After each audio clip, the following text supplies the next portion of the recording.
Cosmos.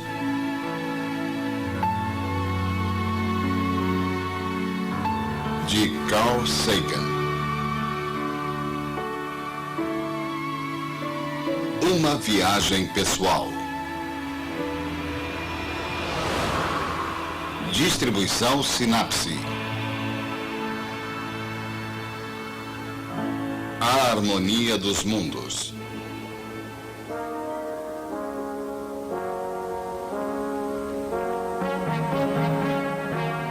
Há dois caminhos para ver as estrelas: como elas realmente são e como podemos querer que elas sejam. Estas são as Pleiades, grupo de estrelas jovens que os astrônomos acreditam estar deixando seus berçários estelares de gás e poeira. E esta é a nebulosa do Caranguejo, um cemitério estelar onde o gás e a poeira estão sendo dispersos de volta para o meio interestelar. Dentro dela está um pulsar moribundo. Tanto as Pleiades quanto a nebulosa do Caranguejo estão numa constelação que os astrólogos há muito chamam de Taurus, o touro. Eles imaginaram que ela influenciaria a nossa vida diária. Os astrônomos dizem que o planeta Saturno é um imenso globo de hidrogênio e hélio circundado por um anel de bolas de neve com 50 mil quilômetros de largura, e que a grande mancha vermelha de Júpiter é uma tempestade gigantesca que o açoita há talvez 1 milhão de anos. Mas os astrólogos veem os planetas afetando o caráter e o destino humanos. Júpiter representa um ar de nobreza, um comportamento manso. E Saturno, o coveiro, promove, dizem eles, a desconfiança, a suspeita e o mal. Para os astrônomos, Marte é um lugar tão real quanto a Terra. Um mundo que aguarda exploração.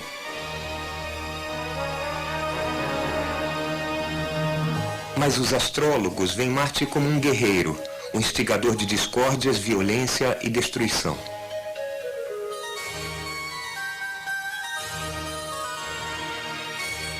A astronomia e a astrologia nem sempre foram tão distintas. Na maior parte da história do homem, uma se sobrepõe à outra.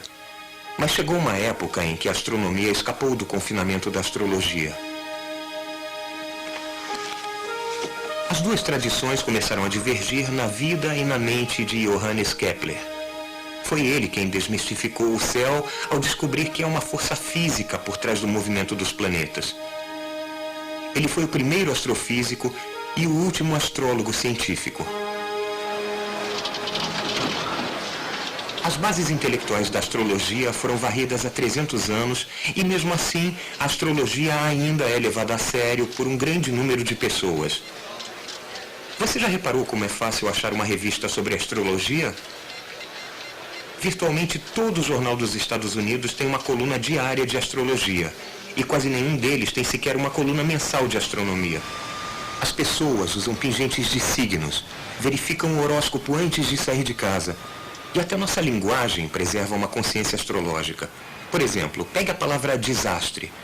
Ela vem da palavra grega que quer dizer estrela má. Os italianos acreditavam que as doenças eram causadas por influência das estrelas.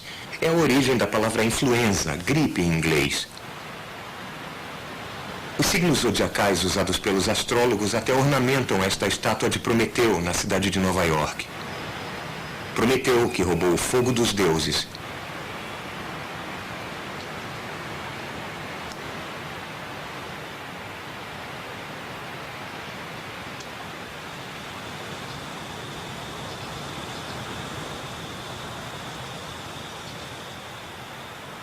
Mas que negócio todo é esse de astrologia? Fundamentalmente, é a alegação de que a constelação que abriga os planetas no momento do nosso nascimento influencia profundamente o nosso futuro. Há poucos milhares de anos, desenvolveu-se a ideia de que o movimento dos planetas determinava o destino dos reis, dinastias, impérios.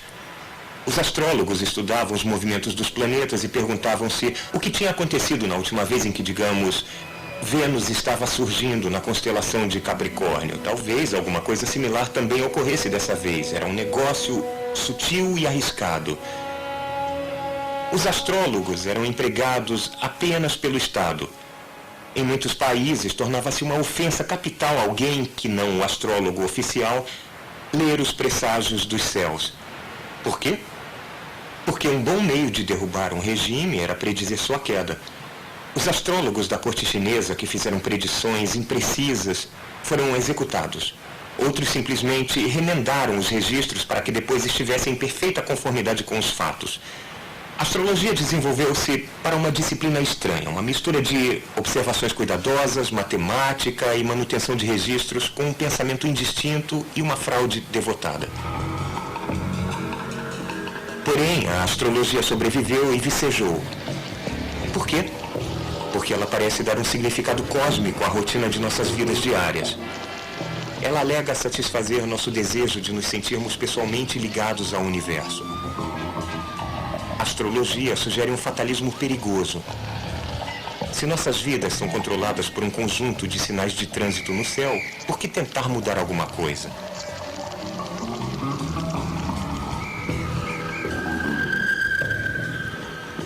Vejam isto, aqui temos 2 jornais diferentes publicados na mesma cidade no mesmo dia. Vamos ver o que eles dizem sobre astrologia. Suponhamos que você seja de Libra, que nasceu entre 23 de setembro e 22 de outubro. De acordo com o astrólogo do New York Post, conciliação vai ajudar a aliviar a tensão. Bom, talvez isto seja um tanto vago. E de acordo com o astrólogo do New York Daily News, exija mais de você mesmo. Bom, também é vago, mas também é muito diferente. É interessante que estas previsões não são previsões que nos dizem o que fazer, não dizem o que vai acontecer. Elas são feitas conscientemente para serem tão vagas que podem se aplicar a qualquer um e discordam uma da outra. A astrologia pode ser testada pelas vidas de gêmeos. Há muitos casos reais como este. Um gêmeo é morto na infância em, digamos, um acidente de bicicleta ou atingido por um raio, mas o outro tem uma vida próspera até a velhice. Suponha que tenha acontecido comigo.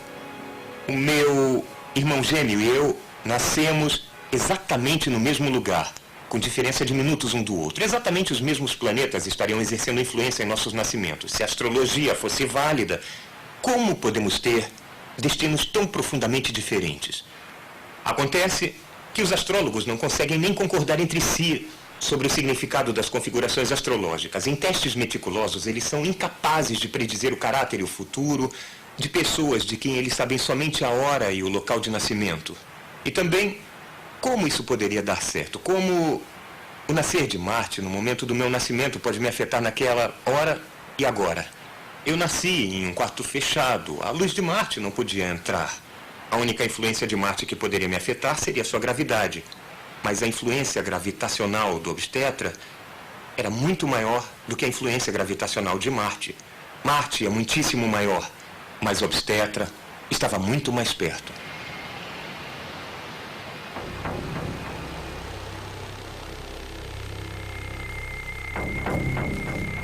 O desejo de estar ligado ao cosmo reflete-se em uma realidade profunda. Nós estamos ligados, não do jeito trivial que promete a pseudociência da astrologia, mas dos modos mais profundos.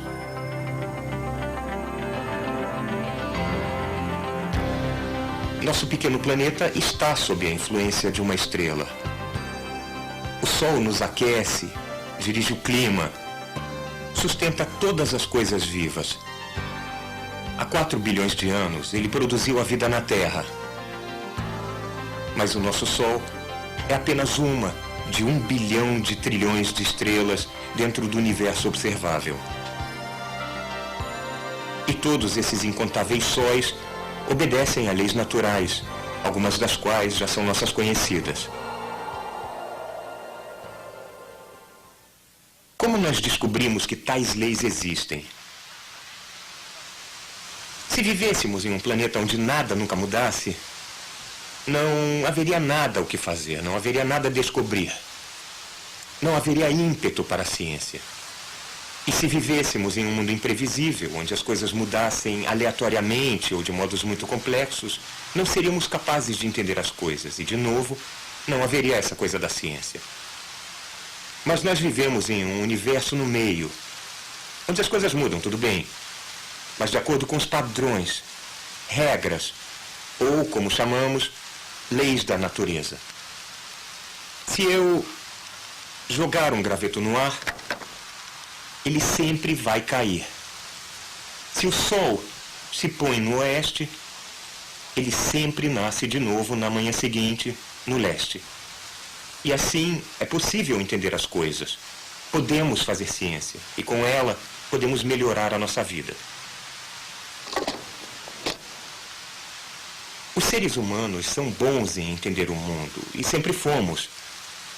Fomos capazes de caçar ou de fazer fogueiras só porque tínhamos imaginado alguma coisa.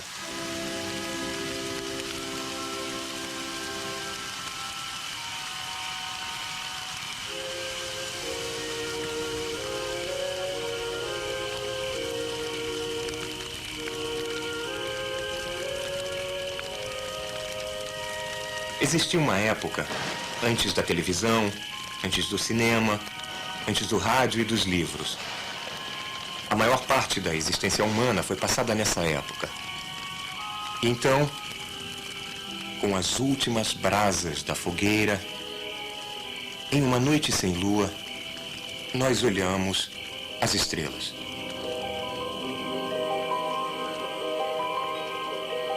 O céu noturno é interessante, há padrões lá.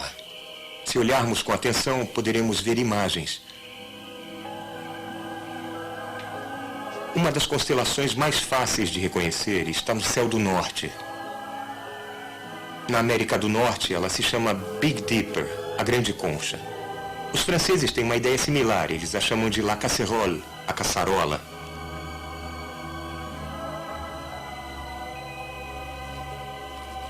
Na Inglaterra medieval, este mesmo conjunto de estrelas lembrava às pessoas um simples arado de madeira.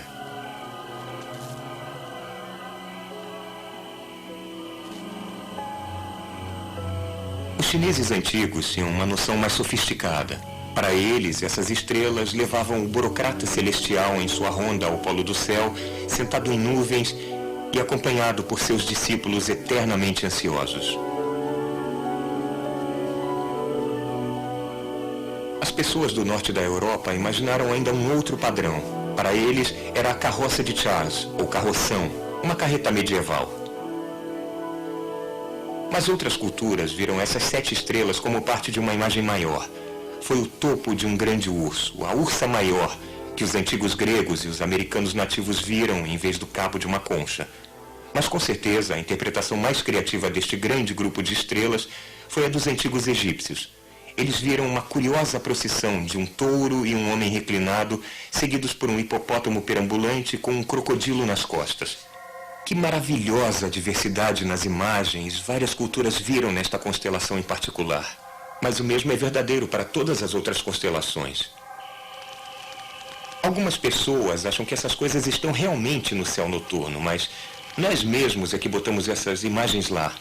Éramos caçadores, então botamos caçadores e cães, leões e jovens mulheres, lá em cima nos céus. Toda sorte de coisas de nosso interesse. Quando os marujos europeus do século XVII viram pela primeira vez os céus do sul, botaram todo tipo de coisas do interesse do século XVII lá em cima. Microscópios, telescópios, bússolas e popas de navios. Se as constelações tivessem sido batizadas no século XX, acho que poríamos lá geladeiras, bicicletas, astros do rock, talvez até cogumelos nucleares. Um novo conjunto de esperanças e medos humanos posto entre as estrelas. Mas as estrelas são mais do que só imagens. Por exemplo, as estrelas sempre nascem no leste e sempre se põem no oeste, levando a noite toda para cruzar o céu se passarem a pino. Há constelações diferentes em estações diferentes. As mesmas constelações sempre nascem, digamos, no início do outono. Jamais acontece de uma nova constelação aparecer de repente no leste, uma que jamais tenha sido vista. Há uma regularidade, uma permanência, uma previsibilidade sobre as estrelas. De certo modo, elas são quase consoladoras.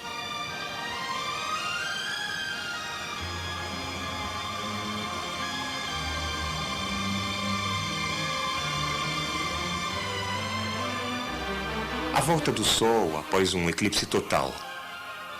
Seu nascer de manhã após uma enfadonha ausência à noite e o reaparecimento da lua crescente depois da lua nova sempre falaram aos nossos ancestrais da possibilidade de sobreviver à morte. Lá em cima, nos céus, havia uma metáfora da imortalidade.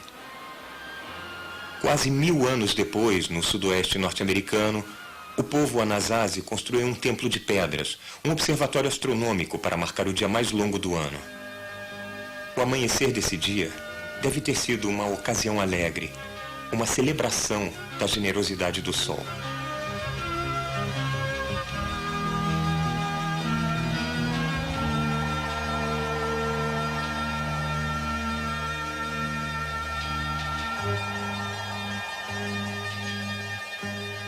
Eles construíram este calendário cerimonial para que os raios do sol penetrassem pela janela e entrassem em um nicho em particular apenas nesse dia.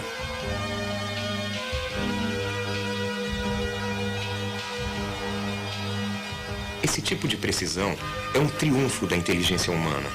Ele sobrevive aos seus criadores. Hoje, isto aqui é um local solitário. O povo Anasazi não existe mais. Eles aprenderam a predizer a mudança das estações. Não conseguiram predizer a mudança do clima e a falta de chuvas. Mas o templo deles continua a captar os primeiros raios de sol no solstício de verão.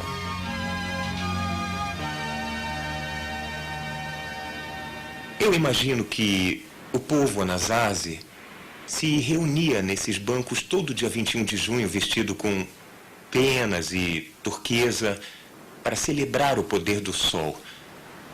Estes nichos superiores, que são 28, podem representar o número de dias para a Lua reaparecer na mesma constelação.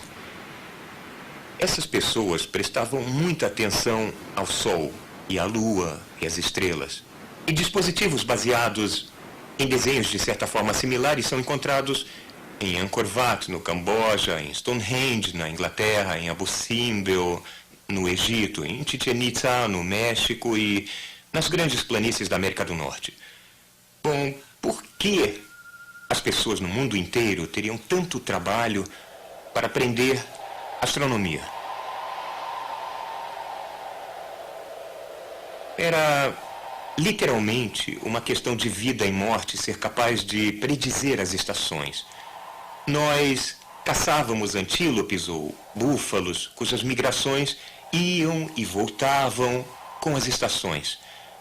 As frutas e as nozes estavam prontas para ser colhidas em algumas épocas e em outras não.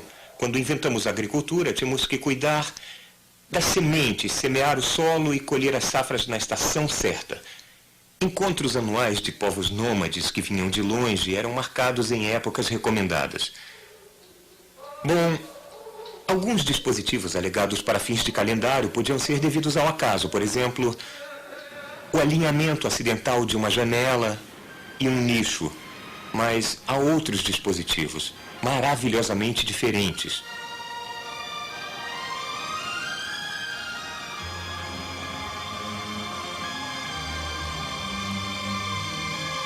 Hoje, só as ruínas secas das grandes cidades Anasazi sobreviveram à devastação do tempo. Não muito longe destas antigas cidades, em um local quase inacessível, há um outro marcador de solstício. Este de propósito singular e inequívoco. O arranjo deliberado de 3 grandes lajes de pedra permite que uma fenda de luz do sol penetre no coração de uma espiral escavada somente ao meio-dia, no dia mais longo do ano.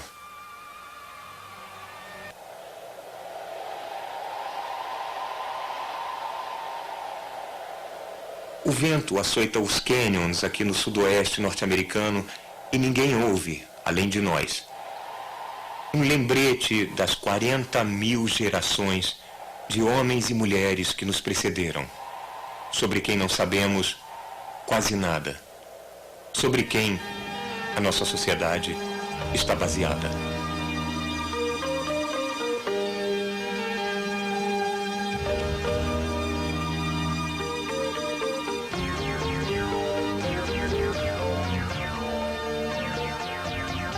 Quando nossos ancestrais pré-históricos estudaram o céu depois do pôr do sol, observaram que algumas estrelas não estavam fixadas de acordo com o padrão constante das constelações. Em vez disso, 5 delas se deslocaram, avançando lentamente pelo céu, depois voltando por uns meses, depois avançando de novo, como se não conseguissem decidir o que queriam. Nós as chamamos de planetas, que quer dizer errantes em grego. Esses planetas apresentavam um mistério profundo. A primeira explicação foi que eles eram seres vivos. Senão, como explicar seu estranho comportamento em forma de laços? Depois, pensou-se que eles eram deuses, e depois influências astrológicas saídas do corpo. Mas a verdadeira solução deste mistério particular é que os planetas são mundos, que a Terra é um deles e que todos eles giram em torno do Sol de acordo com leis matemáticas precisas. Esta descoberta levou diretamente à nossa moderna civilização global. A mistura de imaginação com observação produziu uma descrição exata do sistema solar. Só então pôde-se responder à pergunta fundamental. Aqui está na raiz da ciência moderna. O que faz tudo se deslocar? Há 2000 anos, esta pergunta nem teria sido feita. A visão prevalecente tinha sido formulada por Cláudio Ptolomeu, um astrônomo alexandrino e também o preeminente astrólogo de sua época.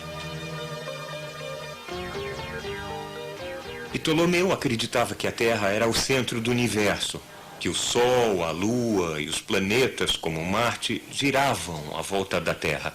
É a ideia mais natural do mundo. A Terra parece firme, sólida, imóvel, enquanto podemos ver os corpos pesados nascendo e se pondo todo dia. Mas então, como explicar o movimento giratório dos planetas no céu? Marte, por exemplo. Esta máquina mostra o modelo de Ptolomeu. Imaginava-se que os planetas giravam em volta da Terra, presos a esferas perfeitas de cristal, mas não presos diretamente às esferas, e sim indiretamente, através de um tipo de roda fora do centro. A esfera roda, a pequena roda gira, e como visto da Terra, Marte faz a sua órbita.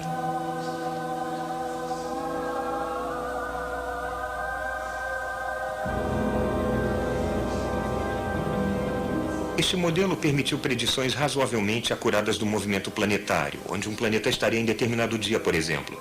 Com certeza, predições boas o bastante para os padrões da época de Ptolomeu e ainda por um bom tempo.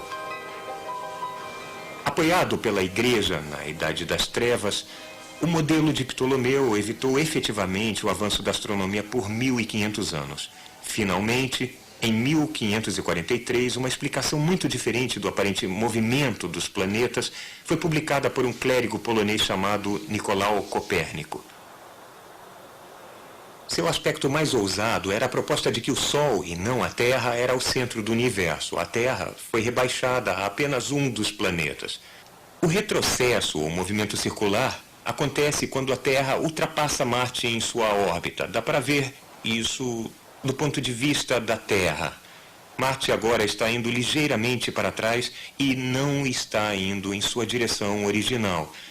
Este modelo de Copérnico pelo menos funcionava tão bem quanto as esferas de cristal de Ptolomeu, mas irritou muita gente. A Igreja Católica mais tarde pôs o trabalho de Copérnico em sua lista de livros proibidos. E Martinho Lutero descreveu Copérnico com essas palavras. Ele disse: as pessoas dão ouvidos a um astrólogo presunçoso. Esse tolo quer reverter toda a ciência da astronomia. Fecha aspas. A confrontação entre as duas visões do cosmo, centrada na Terra e centrada no Sol, atingiu seu clímax com um homem que, como Ptolomeu, era tanto astrônomo quanto astrólogo.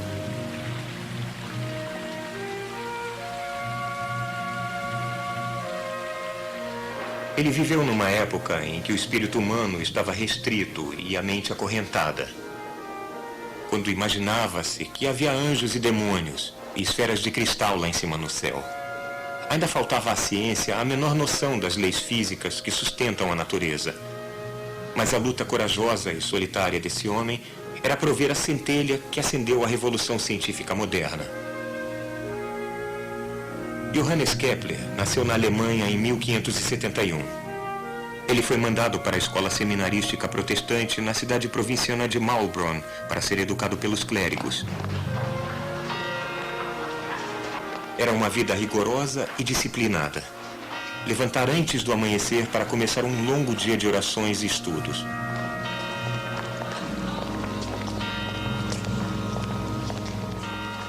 Era a idade da reforma. Maulbronn era um tipo de treinamento intensivo, educativo e ideológico, treinando os jovens protestantes no uso das armas teológicas contra a fortaleza do catolicismo romano. Denn ich befehle mich, meinen Leib und Seele und alles in deine Hände. Havia pouca tranquilidade e conforto para um garoto sensível como Kepler. Ele era inteligente e sabia disso. Isso, junto com sua teimosia e sua ardente independência, serviu para isolá-lo dos outros garotos. Kepler fez poucos amigos em seus 2 anos em Maulbronn. Então ele fechou-se em si mesmo, fugindo para o mundo de seus próprios pensamentos, frequentemente preocupado com sua indignidade aos olhos de Deus. Ele se desesperou em jamais conseguir a salvação.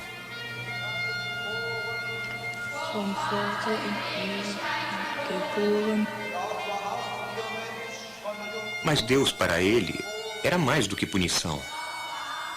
Deus também era o poder criativo do universo. E a curiosidade do jovem Kepler sobre Deus era maior ainda do que seu medo. Ele queria saber o plano de Deus para o mundo. Ele queria ler a mente de Deus. Esta era sua obsessão. Isto iria inspirar todos os seus grandes empreendimentos. Isto iria tirá-lo e a Europa do claustro do pensamento medieval.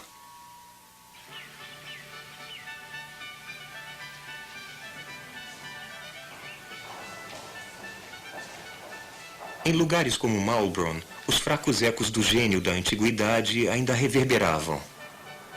Aqui, além da teologia, Kepler estudava grego, latim, música e matemática. Mas foi na geometria que ele vislumbrou a imagem da perfeição.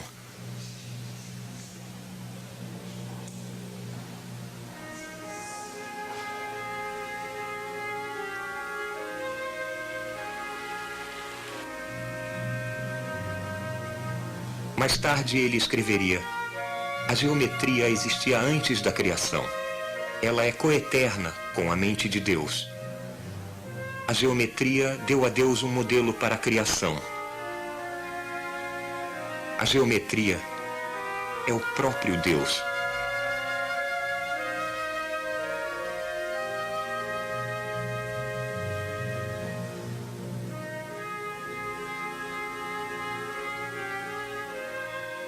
Mas o mundo real da época de Kepler estava longe de ser perfeito. Era assombrado pelo medo, pela peste, fome e guerra. A superstição era um recurso normal para pessoas sem forças. Só uma coisa parecia certa: as próprias estrelas. Lembrou-se que em tempos antigos o astrólogo Ptolomeu e o sábio Pitágoras ensinaram que o céu era harmonioso e imutável. E Ptolomeu tinha dito que o movimento dos planetas através das estrelas do zodíaco eram presságios dos fatos aqui embaixo. Foi a influência de Marte e Vênus que fez de seu pai um homem brutal, um mercenário que o abandonou?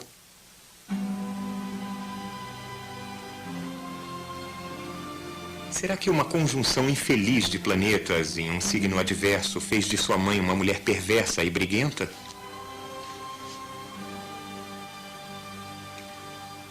Se tais coisas fossem predestinadas pelas estrelas, então talvez houvesse padrões ocultos sustentando o caos imprevisível da vida diária.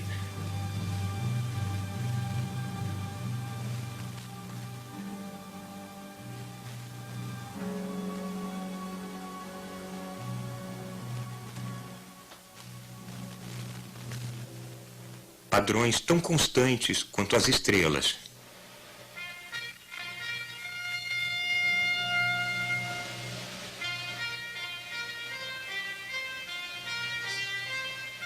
Mas como se pode descobri-los? Por onde começar? Se o mundo e tudo nele foi obra de Deus, então não se devia começar com um estudo cuidadoso da realidade física? A criação toda não foi uma expressão das harmonias na mente de Deus? O livro da natureza esperou 1500 anos por um leitor.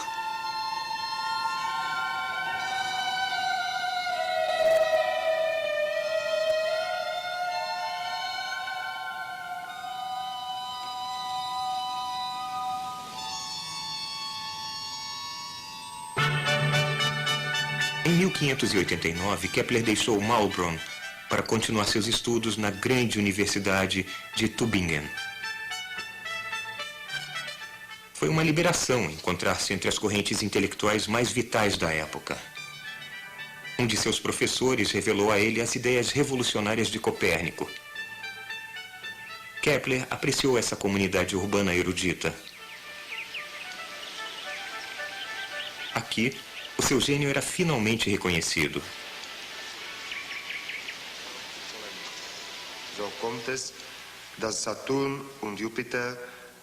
Kepler não seria ordenado depois de Tübingen. Em vez disso, para sua grande surpresa, foi convocado para Graz, na Áustria, para tornar-se professor de matemática colegial. Kepler não era muito bom professor. Em seu primeiro ano em Graz, a sua turma de matemática só teve um punhado de alunos. No segundo ano, nenhum. Ele resmungava, divagava e era às vezes totalmente incompreensível.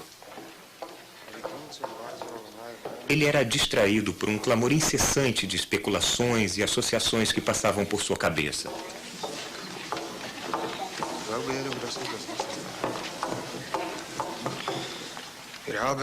E numa agradável tarde de verão, com seus alunos querendo o fim da aula, ele foi tomado por uma revelação que ia alterar radicalmente o curso futuro da astronomia e do mundo.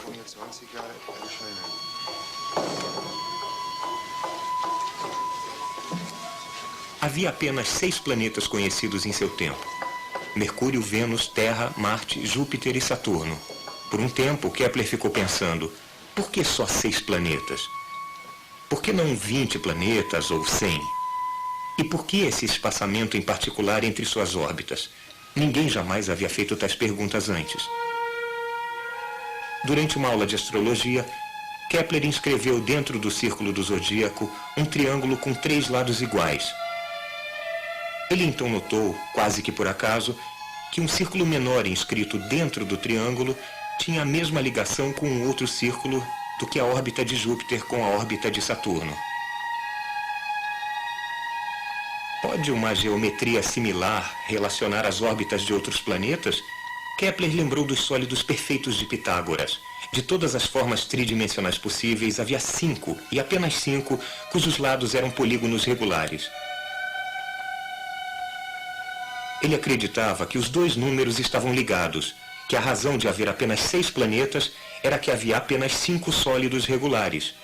Nesses sólidos perfeitos, aninhados um dentro do outro, ele acreditava ter descoberto os apoios invisíveis para as esferas dos 6 planetas.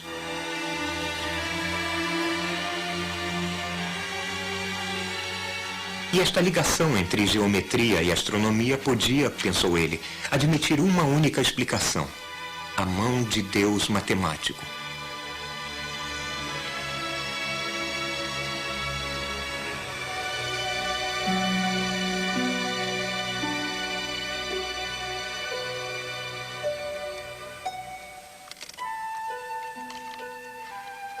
O prazer intenso que eu tive com esta descoberta jamais pode ser dito em palavras, disse ele.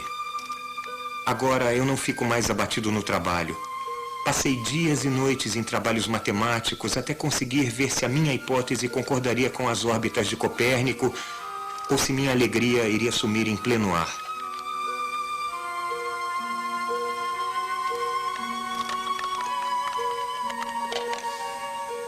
Mas não importa o quanto ele tenha tentado. Os sólidos perfeitos e as órbitas planetárias não concordaram muito bem uns com os outros. Por que não deu certo? Porque, infelizmente, estava errado. O verdadeiro tamanho das órbitas dos planetas que conhecemos agora não tem absolutamente nada a ver com os 5 sólidos perfeitos, como mostra a descoberta posterior de Urano, Netuno e Plutão. Mas Kepler passou o resto da vida perseguindo esse fantasma geométrico. Não conseguiu abandoná-lo e não conseguiu fazê-lo funcionar. A sua frustração deve ter sido enorme. Finalmente, ele decidiu que as observações planetárias, há muito aceitas, é que deveriam estar imprecisas, e não seu modelo de sólidos aninhados. Só havia um homem no mundo com acesso a observações mais precisas.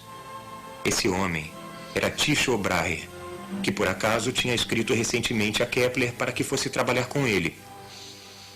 Kepler ficou relutante a princípio, mas não tinha escolha.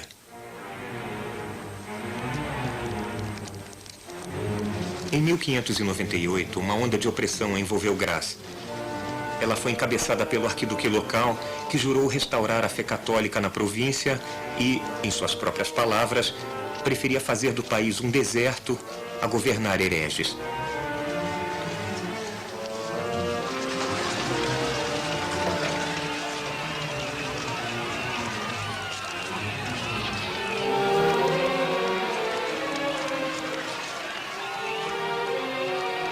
A escola de Kepler foi fechada. As pessoas foram proibidas de venerar, de cantar hinos e de ter livros de natureza herege. Os que se recusavam a abraçar o catolicismo eram multados em 10% de seus bens e exilados do país feridos de morte. Kepler preferiu o exílio.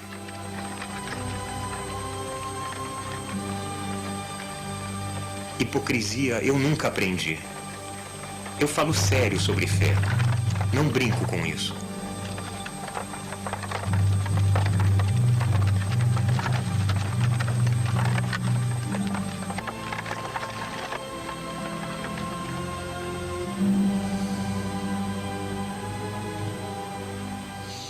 Para Kepler, esse foi apenas o primeiro de uma série de exílios forçados a ele por religiosos fanáticos.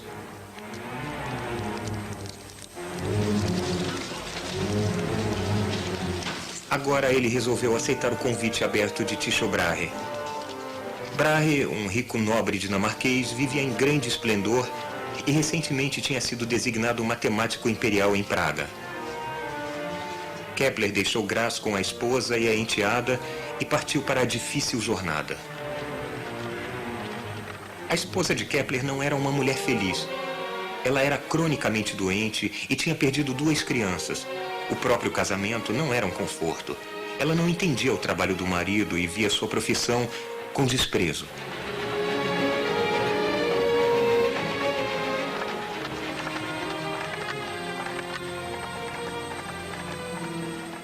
Kepler era casado com o trabalho, e cada quilômetro tedioso o levava para mais perto do grande Tycho Brahe, cujas observações ele sinceramente esperava que confirmassem a sua teoria. Kepler previa a propriedade de Tycho como um santuário dos males do tempo. Ele aspirava a ser um colega valoroso para o ilustre Tycho, que por 35 anos tinha ficado imerso em medidas exatas de um universo que funciona como um relógio, ordenado e preciso.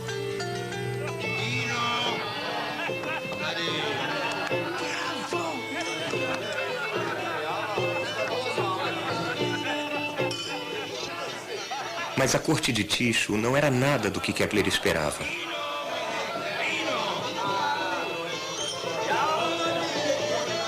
O próprio Tycho era uma figura vistosa, adornada com um nariz de ouro. O original tinha sido perdido em um duelo com um estudante para ver quem era superior como matemático. E ele mantinha um séquito quase circense de assistentes, parentes distantes e parasitas diversos.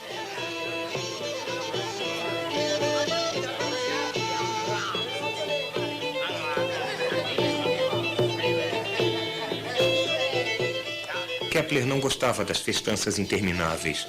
Ele estava impaciente para ver os dados de Tycho, mas Tycho dava a ele apenas algumas partes por vez. Tycho, disse ele, não me deu oportunidade de compartilhar de seus estudos. Ele, apenas no curso de uma refeição e entre outros assuntos, mencionava, assim de passagem, hoje a figura do apogeu de um planeta, amanhã os nodos de outro. Kepler não compatibilizava com tais jogos, e o clima geral de intriga ofendeu seu senso de decência.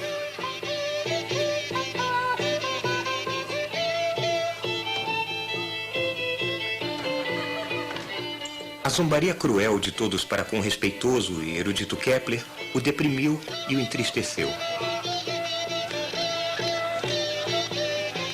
A minha opinião de Tycho é esta. Ele é superlativamente rico, mas não sabe como fazer um uso adequado disso. Tycho possui as melhores observações. Também tem colaboradores. Só lhe falta o arquiteto que daria utilidade a isso tudo.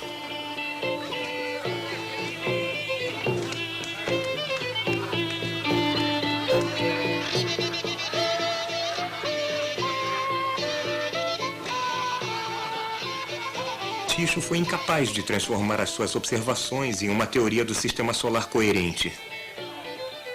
Ele sabia que precisava da ajuda do brilhante Kepler, mas simplesmente entregar o trabalho de sua vida a um rival em potencial, isso era impensável.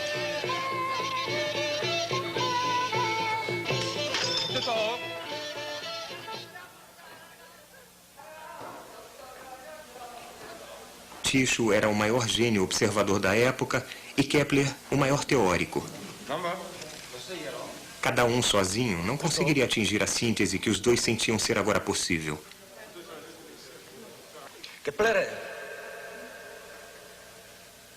O nascimento da ciência moderna, que é a fusão da observação e da teoria, balançava no precipício de sua desconfiança mútua.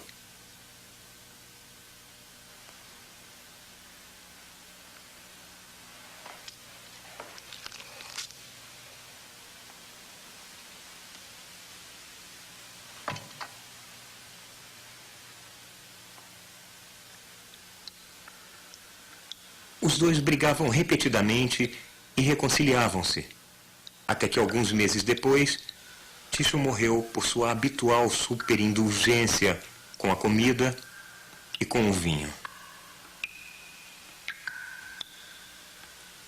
Kepler escreveu a um amigo: na última noite do suave delírio de Tycho, ele ficou repetindo estas palavras como alguém compondo um poema. Não deixem parecer que eu vivi em vão. Não deixem parecer que eu vivi em vão.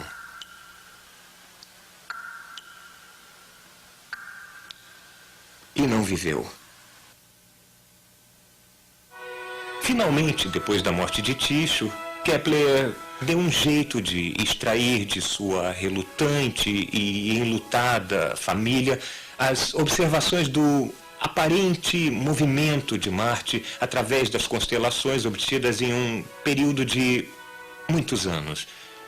Os dados das últimas décadas antes da invenção do telescópio eram de longe as mais precisas já obtidas até aquela época. Kepler trabalhou com um tipo de intensidade apaixonada para entender as observações de Tycho. Que movimentos reais da Terra e de Marte em relação ao Sol podem explicar a precisão da medida, o movimento aparente, como visto da Terra, de Marte no céu. E por que Marte? Porque Tycho tinha dito a Kepler que o movimento aparente de Marte era o mais difícil de reconciliar com uma órbita circular. Após anos de cálculos, ele acreditava que tinha achado os valores corretos para uma órbita marciana circular que batia com 10 das observações de Tycho Brahe dentro de 2 minutos de arco. Há 60 minutos de arco em um grau angular e, é claro, 90 graus do horizonte ao zênite. Então, alguns minutos de arco é uma quantidade muito pequena para medir, principalmente sem um telescópio. Mas o êxtase de Kepler com a descoberta logo desmoronou para desânimo, porque 2 outras observações de Tycho eram inconsistentes com a sua órbita por uns 8 minutos de arco. Kepler escreveu: se eu tivesse acreditado que poderíamos ignorar esses 8 minutos, teria remendado a minha hipótese de acordo com isso. Mas já que não era permissível ignorá-los, esses 8 minutos apontavam a estrada para uma reforma completa da astronomia. A diferença entre uma órbita circular e uma órbita verdadeira de Marte poderia ser distinguida só por medidas precisas e por uma corajosa aceitação dos fatos. Kepler estava profundamente chateado por ter que abandonar uma órbita circular. Isso abalou sua fé em Deus como o criador de uma geometria celestial perfeita. Tendo limpado a estabilidade da astronomia de círculos e espirais, disse ele, ele ficou com apenas uma simples carruagem de esterco. Ele tentou várias curvas ovais mal calculadas, cometeu alguns erros aritméticos que o fizeram de fato rejeitar a resposta correta, e meses depois, em certo desespero, tentou a fórmula pela primeira vez para uma elipse. A elipse batia lindamente com as observações de Tycho. Em tal órbita, o Sol não está no centro, mas sim descentrado. Está em um foco da elipse. Quando um dado planeta está no ponto mais distante em sua órbita do Sol, ele se move mais devagar.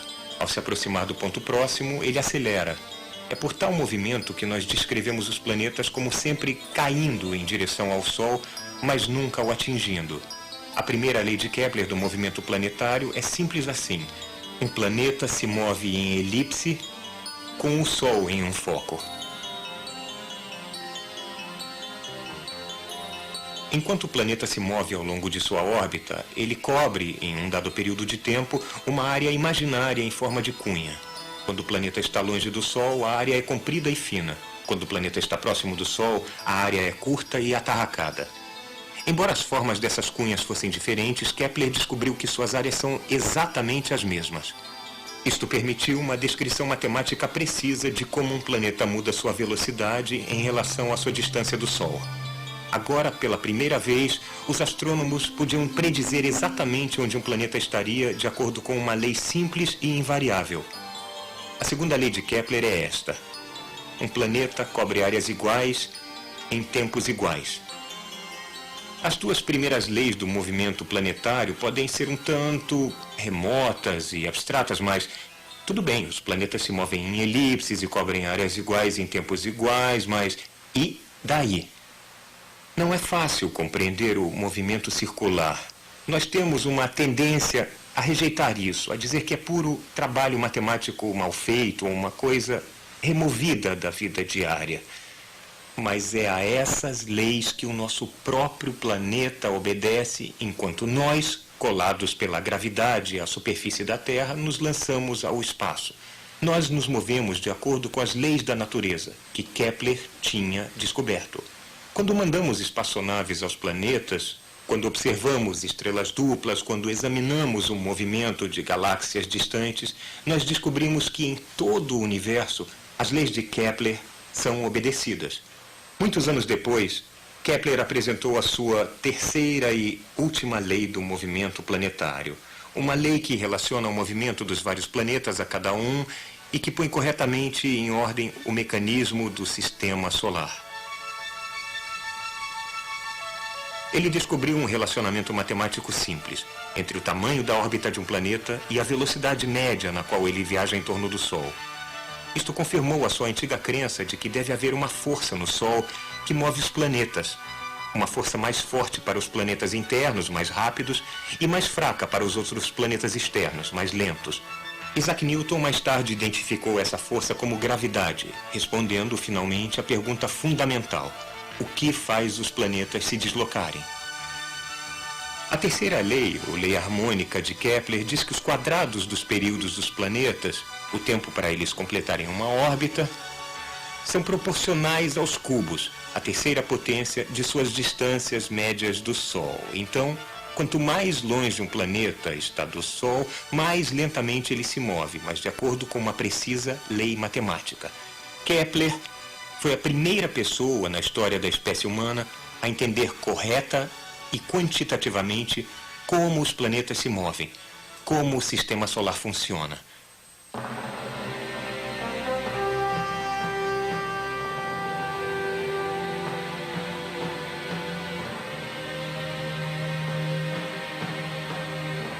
o homem que buscava a harmonia no cosmo estava fadado a viver em uma época de excepcional discórdia na Terra. Exatamente 8 dias depois de Kepler descobrir a sua terceira lei, ocorreu em Praga um incidente que desencadeou a devastadora Guerra dos 30 Anos.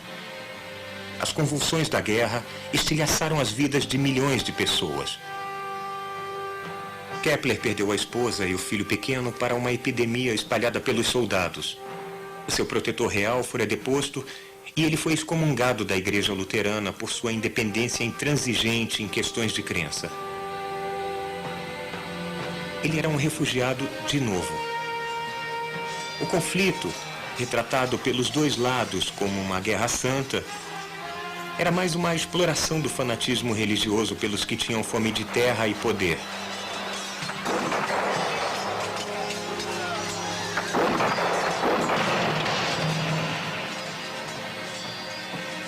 Essa guerra introduziu a pilhagem organizada para manter os exércitos no campo.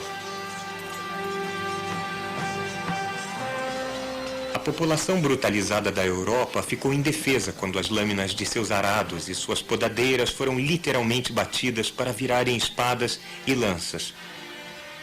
O boato e a paranoia varreram o interior, envolvendo principalmente os indefesos. Entre os muitos bodes expiatórios escolhidos, estavam senhoras idosas que moravam sozinhas e eram acusadas de bruxaria.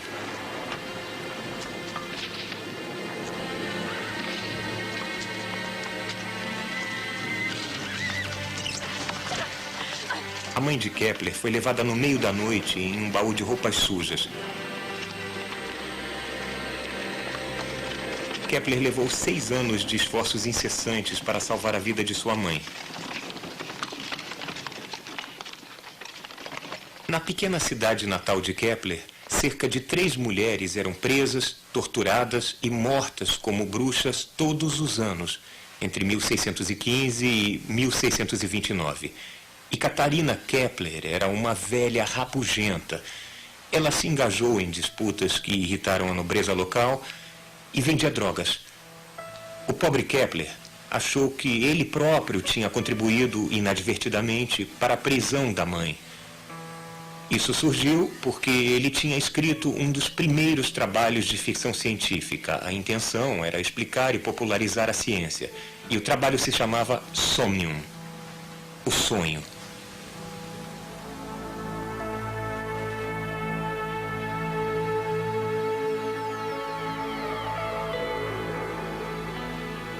Ele imaginou uma viagem à Lua com os viajantes espaciais em pé na superfície lunar, olhando para cima, para verem, girando lentamente sobre eles, o lindo planeta Terra. Parte da base para a acusação de bruxaria era de que, em seu sonho, Kepler usou o feitiço da mãe para deixar a Terra. Mas ele acreditava mesmo que um dia os seres humanos iriam lançar naves celestiais com velas adaptadas para as brisas do céu, cheias de exploradores que, disse ele, não temeriam a vastidão do espaço. Ele especulou sobre as montanhas, vales, crateras, clima e possíveis habitantes da Lua. Antes de Kepler, a astronomia tinha pouca ligação com a realidade física. Mas com Kepler, veio a ideia de que uma força física move os planetas em suas órbitas. Ele foi o primeiro a combinar uma imaginação corajosa com medidas precisas para seguir para o cosmo. Isso mudou tudo.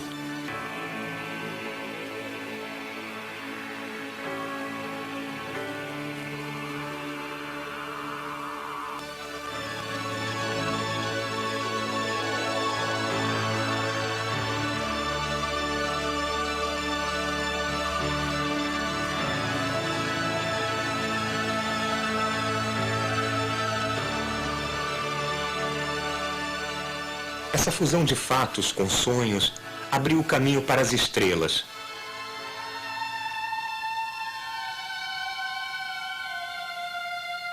Quando garoto, Kepler tinha sido capturado por uma visão do esplendor cósmico. Uma harmonia dos mundos que ele buscou tão incessantemente a vida toda. A harmonia neste mundo o evitou. Suas 3 leis do movimento planetário representam, agora sabemos, uma harmonia real dos mundos. Mas para Kepler, elas eram apenas incidentais para sua busca por um sistema cósmico baseado nos sólidos perfeitos. Um sistema que, vejam só, existia apenas em sua mente. Mesmo assim, com seu trabalho, nós descobrimos que as leis científicas permeiam toda a natureza, que as mesmas regras se aplicam na Terra como no céu, que podemos achar uma repercussão, uma harmonia entre o modo como pensamos e o modo como o mundo funciona. Quando descobriu que suas crenças há muito estimadas não concordavam com as observações mais precisas, ele aceitou os fatos desconfortáveis. Ele preferiu a dura verdade às suas ilusões mais caras. Isto é o coração da ciência. Versão brasileira MG Studio.